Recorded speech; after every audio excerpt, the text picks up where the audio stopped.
Hi అండి, welcome to my channel. నేను మీకు ఈరోజు మా పాపకు పెట్టే ఫుడ్ రెసిపీ చూపించబోతున్నానండి. ఈ రెసిపీ వచ్చేసి సజ్జల జావా. మేమైతే సజ్జలు అని చెప్తామండి, మీరేం చెప్తారో కింద కామెంట్లో మెన్షన్ చేయండి. ఈ జావాకు వచ్చేసి ఫస్ట్ మనం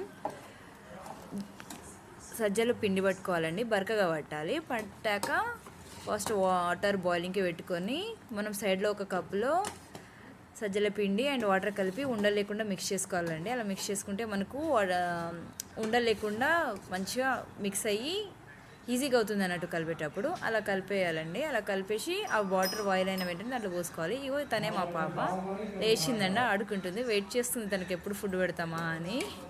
ఇలా బాయిల్ అవ్వాలండి, చాలాసేపు ఉడకబెట్టాలి. ఒక 15 నిమిషాలు లో ఫ్లేమ్లో ఉడకబెట్టండి, చాలా మంచిగా ఉడుకుతుంది అన్నట్టు.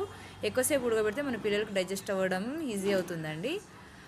ఇగో ఉడకబెట్టాక చల్లారాక ఇలా తీసుకొని దాంట్లో మేము పెరుగు కలుపుతామండి. మీకు కావాలంటే నెయ్యి కూడా యాడ్ చేసుకోవచ్చు. మా పాప పెరుగు చాలా ఇష్టంగా తింటుందండి, అందుకని తన కోసం పెరుగు కలుపుతున్నాము. మీకు ఇలాంటి రెసిపీస్ కావాలంటే నా ఛానల్ని లైక్ చేసి అండ్ సబ్స్క్రైబ్ చేయండి. Thank you for visiting my channel.